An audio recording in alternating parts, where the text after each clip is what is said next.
Good morning, champion. This is Professor Aswin from Government College of Technology. I am a technical champion, civil engineer. along with State நம்ம கூட இருக்காங்க. என்ன topic இருக்குன்னா ஒரு centre சூப்பரான product வந்திருக்காங்க.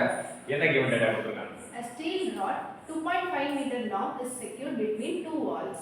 If the load on the rod is 0 at 20 degrees Celsius, compute the stress when the temperature drops to minus 20 degrees Celsius. The cross-sectional area of the rod is 1200 mm square. Alpha is equal to 11.7 meter per degree Celsius and E is equal to 20 gigapascal, assuming that the walls are rigid and the wall spring together to a total distance of 0.5 mm as temperature drop.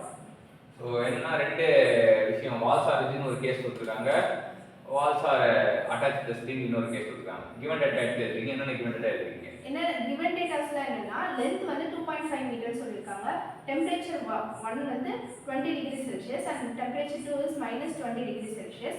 Area of cross section is equal to 1200 mm square and alpha is equal to 11.7 into 10 to the power minus 6 per degree Celsius. E is equal to 200 gigapascal. So இதான் given data நமக்கு கிடைச்சிருக்கு. First case என்ன கண்டுபிடிக்க போறீங்க? First என்ன condition கொடுத்திருக்காங்கன்னா stress in rod when walls are rigid அப்படினு சொல்றாங்க. அப்ப stress is equal to alpha te அப்படினு ஃபார்முலா போடும்போது alpha வந்து 11.7 into 10 to the power minus 6, t is 40. இங்க 20 minus of minus 20 போடும்போது நமக்கு 40 கிடைக்கும். E வந்து 200 into 10 to the power 3 Newton per mm ஸ்கொயரா நம்ம மாத்தி போடுறோம். இன்னொரு மெகா பாஸ்கல், ஜிகால இருந்து மெகா மாத்தணும் 10 எடுத்து 3. சோ நமக்கு என்ன ஆன்சர் கிடைக்குது? 93.6 Newton per mm square tensile. Tensile அப்படின்றாங்க. ஏன்னா ரிஜிடா அப்ப மைனஸ்ல போகும்போது கூல் பண்ணும்போது டென்சைல் ஆகும். அதான் வந்து நமக்கு தெரியும். அதே வந்து ஹீட் பண்ணும்போது கம்ப்ரசிவ். சரிங்களா? சோ அப்ப டென்சைல்ன்றதுக்கு அதுக்கு ஒரு மார்க் இருக்கு.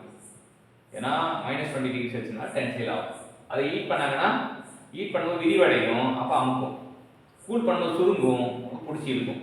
புரியுதுங்களா? அதான் அட் ரெண்டாவது கேஸ்.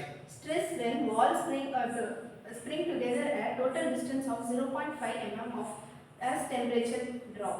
So இப்போ என்னன்னா ஸ்ட்ரெஸ் கண்டுபிடிக்கும்போது இங்க ஆல்பா இன்டு இந்த டோட்டல் டைம் வந்து ஸ்ட்ரெயின் இன்டு எக்ஸ் மாடஸ். இது ஆல்பா டி ன்றது thermal strain into X modulus. இது வந்து ஸ்ட்ரிங்ல கனெக்ட் பண்ணல alpha T L by L போட்டுறோம். So minus delta by L. இது வந்து ஆல்பா டி ன்றது நமக்கு என்ன அப்படி பாத்தீங்கன்னா ஆல்பா டி ன்றது it is a thermal strain minus இது actual strain delta by L. நம்ம எல்சிஎம் எடுக்கும்போது alpha T L minus delta by L. So இதுதான் வந்து இங்க போட்டுருக்காங்க. போட்டு நம்ம வேல்யூ சப்ஸ்டிட் பண்றோம். நம்ம வேல்யூ சப்ஸ்டிட் பண்ணா நமக்கு என்ன கிடைக்கும்? 53.6 Newton per mm square tensile. அவ்வளவு ஸ்ட்ரிங் அட்டாச் பண்ணனால நமக்கு அந்த டென்சைல் அந்த ஸ்ட்ரெஸ் கொஞ்சம் குறையுது அப்படின்னு தெரிஞ்சுக்கலாம். வேற ஒண்ணும் கிடையாது. ரெண்டு கேஸ் ரெண்டு டிஃபரண்ட் ப்ராப்ளம். இங்க இந்த உள்ளத்துல இருந்து ஸ்ட்ரெயின் அப்படி தெரியும். Thermal strain minus actual strain. Thermal strain alpha T அதான் இங்க போட்டுருக்காங்க. Alpha T minus delta by L. வெறும் ஸ்ட்ரெயின் வந்து டிஃபார்மேஷன் per யூனிட் லென்த் அப்படின்னு தெரிஞ்சுக்கலாம். அது போட alpha T L minus delta by L போட்டு சப்ஸ்டிட் பண்ணா உங்களுக்கு சூப்பரான ப்ராப்ளம் தெர்மல் ஸ்ட்ரெஸ் ப்ராப்ளம் இந்த ஸ்ட்ரெயிட் லாக்கேஜ் தெரிஞ்சிருக்கு. தேங்க்யூ.